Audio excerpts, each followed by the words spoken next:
Olá, você ligado no Notícias Agrícolas, eu sou o Guilherme Dorigatti, nós damos sequência à nossa programação do Realidades da Safra, dessa vez fazendo uma parada em Chapadão do Sul, no estado do Mato Grosso do Sul, para verificar como é que estão as lavouras de soja dessa safra 2021 lá na região.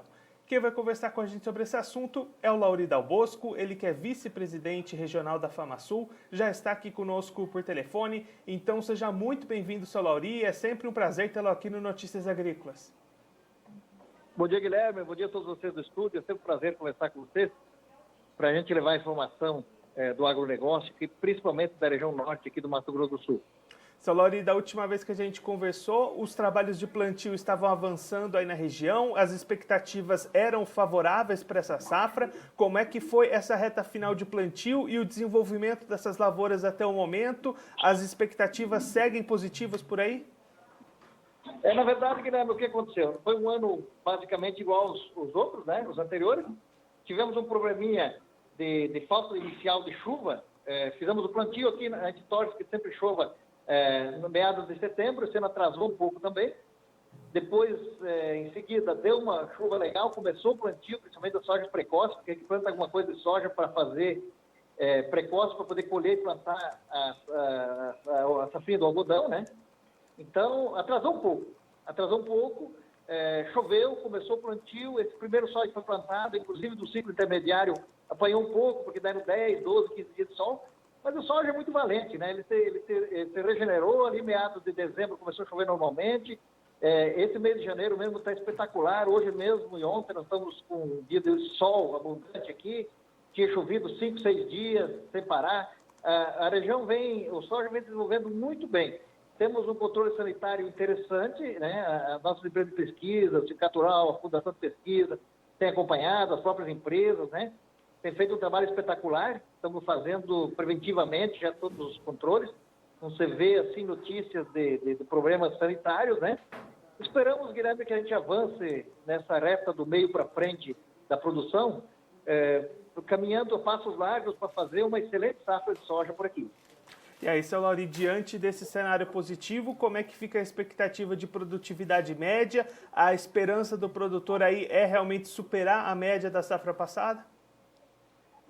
Como eu te falei da vez passada, aqui é uma região que se faz bastante agricultura pecuária, é uma região que está se abrindo áreas novas com esse perfil, né?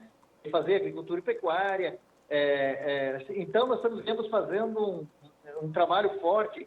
Inclusive, aumentou um pouco a área da região, todo 3 a 5% tem área de soja plantada por essas condições que tem aí de tendência de preço, né, de custo. Hoje o produtor faz bastante cálculo, né? Então, dá para ver que melhorou um pouco essa condição. Quem tem dívida consegue melhorar um pouquinho a renda para fazer frente às dívidas, e quem tem uma pecuária que está um pouco degradada, aos poucos começa a abrir ela e tentar fazer que ela seja produtiva, né? Mais produtiva do que porque uma pecuária degradada, os valores que tem, os valores que estão as propriedades, o valor da terra nua da região, ela é totalmente prejudicial, né? Então tem que ter avançado um pouco essa produção, plantamos com tecnologia e estamos perseguindo, Guilherme, melhorar, assim, o que os agrônomos, as empresas de pesquisa, as pessoas palpiteiras aí, nós melhoramos uns 3 sacas por hectare em relação ao ano anterior. O ano anterior, às vezes eu mesmo fiquei pensativo, falei para você que a gente tinha perseguido 55 sacas por hectare e foi o que a gente colheu. Então, agora, como está muito bom o clima do primeiro para o terceiro ciclo, nos últimos 2 ciclos, e vem assim uma formação de chuva muito boa para a formação do grão, nós estamos erguendo a perna e torcendo que a gente chega nos 58 sacas com média regional aqui dessa região aqui, viu? E aí, seu Lauri, quando é que devem acontecer os trabalhos de colheita por aí? Na verdade, nós estamos achando as máquinas, né? Esse soja precoce aí, o pessoal já está soltando colheita para essa semana mesmo, né? E até porque precisa urgente, com essa umidade do solo, está interessante fazer o plantio do algodão, né? O pessoal do algodão, ou o milho mesmo, né? O milho mesmo. Você pensa bem que interessante que não é plantar milho agora dentro do mês de janeiro ainda. Seria uma coisa espetacular, né? E com a umidade que está no solo, né? Ficaria, assim, o sonho realizado. Atrasou um pouquinho, a gente colhia sempre dia 20 de janeiro, já começava, hoje já deu uma atrasadinha aquela semana que eu te falei antes, mas quero acreditar que dentro da semana que vem a gente já começa aos poucos a colher. O forte mesmo é a partir do dia 5, dia 7, né? Dia 10, por aí, com esse atraso que deu, aí nós vamos engrenar bastante. Torcer agora que essa chuva dê, essas intercaladas, como está dando nesse momento, ontem e hoje, que com a estrutura de máquina, assim, Deus abençoe, a gente consiga também tirar esse soja da lavoura, porque também é uma coisa triste, o soja está pronto para colher e a gente não consegue tirar. Mas Deus sempre protegeu e continua protegendo e vai dar tudo certo no final. Então, se Deus quiser, vai. E aí, seu Lori, para manter essa expectativa de potencial produtivo nessa reta final, é preciso que o produtor fique bastante atento e realize uma série de ações, de manejos nesse curto período de tempo até a colheita para garantir esse potencial, né? O que ele precisa ficar atento, quais devem ser as ações primordiais para ele manter essa expectativa de elevada produtividade? Da grande verdade, o agronegócio se profissionalizou de uma maneira, que ele não admite mais amadorismo, né? Então, aquele amadorismo que demorou 2, 3, 4 anos para aceitar, hoje ele está aceitando, né? Eu acabei de encontrar agora cedo, numa lavoura, um drone voando aí. Parei para conversar com a pessoa, era o filho, era a segunda geração do produtor que estava voando com o drone. Então, o que acontece? As coisas vão mudando muito, claro que nem todo mundo está nessa fase ainda. Nós estamos começando essa fase do drone.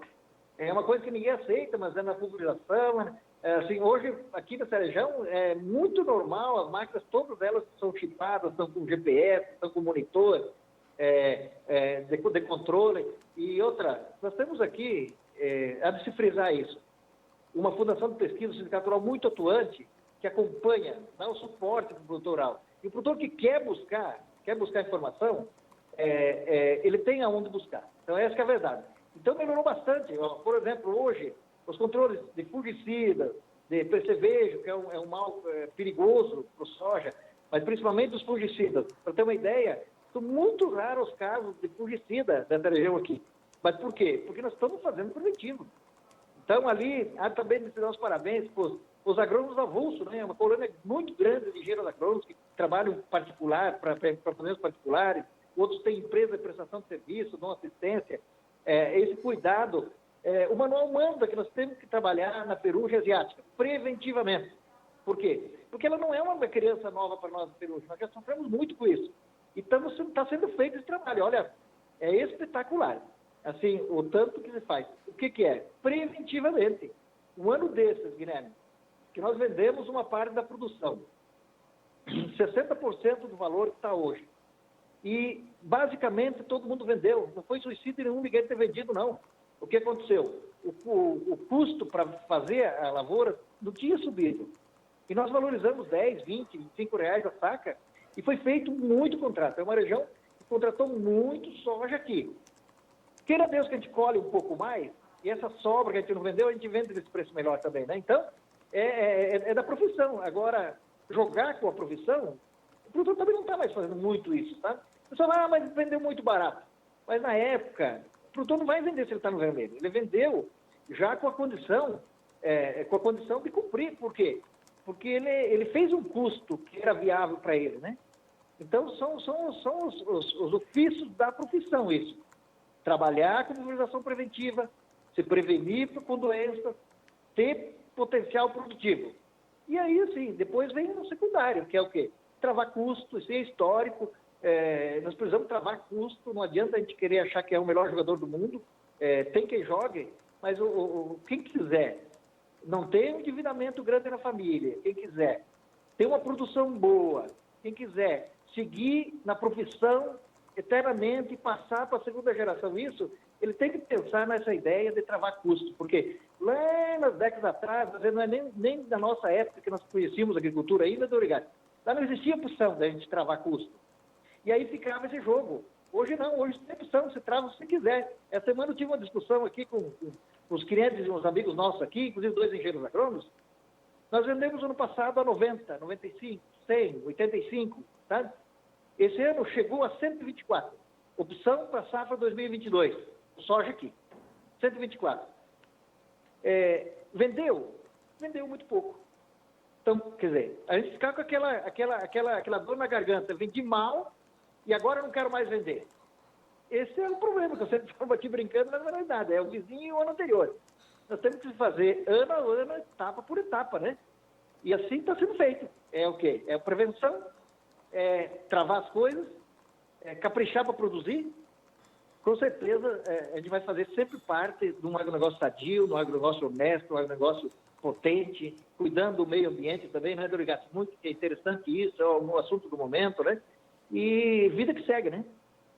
E aí, Salori, só para a gente encerrar falando um pouquinho de segunda safra, esse atraso no ciclo que o senhor comentou, vai chegar a atrapalhar de alguma forma os trabalhos de plantio desse milho, essa janela de plantio do milho segunda safra por aí? O ano passado foi uma situação bem parecida e não atrapalhou muito. O que está acontecendo aqui, Dorigato, uma notícia nova que te dá, é que a região norte e nordeste do Mato Grosso do Sul vem aos poucos, não é muito passos largos não, mas vem aos poucos implantando novas culturas alternativas de matéria-primas secundárias para ração, para fabricação. Então, começou já uns 3, 4 anos atrás o milheto, se desenvolveu variedades que tem uma produção interessante, né, uma produção interessante por hectare, desde que seja bem trabalhado. O sorgo por uns motivos de pesquisa, ele tem uns probleminhas também que ele prejudica o solo para o ano seguinte, mas já surgiu maneiras de manejo que está dando para plantar, aumentou bastante a tendência de plantio de sorgo aqui para essa região norte aqui. Era uma região que... então, você sente assim, o milho vai plantando, não deu mais milho, vai acabar fazendo uma cultura alternativa, até porque essas culturas alternativas, na pior das hipóteses, elas vão fazer uma excelente cobertura de solo, né?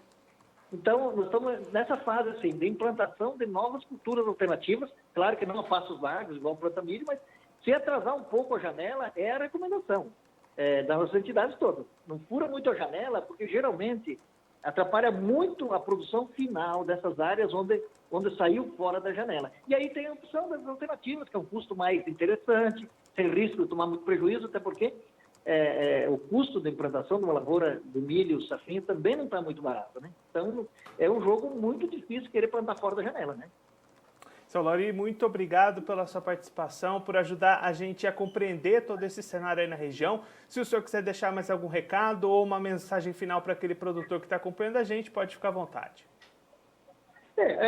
A mensagem final do gato é aquela sempre, né, do produtor rural. Encarar o sol, acompanhar, valorizar muito os nossos gerentes, os nossos engenheiros agrônomos, esse pessoal da tecnologia. Não desprezar a tecnologia, andar junto com pessoas que gostam da evolução, mas sempre cuidando a condição que você tem para acompanhar essa evolução. Se você tiver com a condição de acompanhar a evolução, com tecnologias que tem, a passos largos, você faça isso. Se não tiver, você vai com passos mais curtos, que também você vai conseguir. E nunca deixar de lado essas novas ferramentas e tecnologias e o cuidado preventivo é o grande remédio da agricultura que nos últimos anos surgiu no Brasil. E a comercialização, cada um tem a sua. Eu acho que assim, interessante, nós defendemos muito essa tese de travar custos, né? Num momento lá atrás, que não é bem da nossa geração, tivemos muito problema de não travar custos.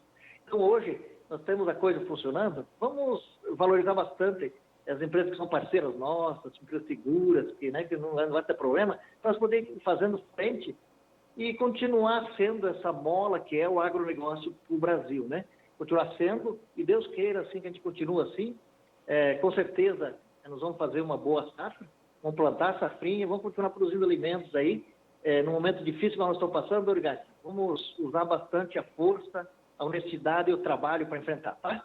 Um abraço a todos vocês aí da Notícia Agrícola, é sempre um prazer conversar com vocês, tá? Seu Lauri, mais uma vez, muito obrigado. A gente já deixa aqui o convite para o senhor voltar mais vezes e a gente siga acompanhando os trabalhos de colheita aí na região. Muito obrigado. Um abraço, até breve. Esse, o Lauri Dal Bosco, ele que é vice-presidente regional da FamaSul, lá na região de Chapadão do Sul, do estado do Mato Grosso do Sul, conversou com a gente para mostrar um pouquinho como é que estão o desenvolvimento das áreas de soja dessa safra verão 2021. Segundo o Lauri, o desenvolvimento dessas áreas está bastante positivo até o momento. A região passou por um período de falta de chuvas, um período de estiagem, mas as condições melhoraram bastante a partir de dezembro, também no mês de janeiro. As lavouras se recuperaram bastante satisfatoriamente e aí a expectativa é de superar a média de produtividade da safra passada, elevando esse patamar em pelo menos 3 sacas por hectare. O seu Lauri também comentando que os trabalhos de colheita devem começar nas primeiras áreas a partir do final dessa semana, ganhar força a partir do dia 10 de fevereiro e aí ainda garantir uma boa janela para o cultivo do milho segunda safra. Aquelas áreas que ficarem fora da melhor janela para o milho, aí a opção do produtor deve ser apostar em culturas alternativas que vem ganhando força lá na região, a cultura do milheto, também a cultura do sorgo, que permitem uma opção de custo menor do que o milho e uma produtividade e rentabilidade melhor do que o milho cultivado fora da melhor janela lá na região. Então essa deve ser a opção do produtor que ficar fora da melhor janela para o milho lá na região. Seu Lauri também comentando a situação de mercado, grande parte dessa safra de soja já negociada, com preços bastante menores do que os atuais, mas que na época em que foram fechados foram valores bastante satisfatórios. Seu Lauri destacando que a conta que o produtor fez com os seus custos de produção, com a sua rentabilidade, eram favoráveis, por isso foram fechados bastante negócios, e é isso que o produtor precisa ficar atento. Não querer ganhar sempre, ganhar o máximo possível, mas sempre cobrir os seus custos, se manter na atividade, garantir os seus investimentos e ir seguindo ano após ano, passando de geração a geração, se mantendo nas atividades. Bom, eu fico por aqui, mas a nossa programação continua, então fique ligado no Notícias Agrícolas.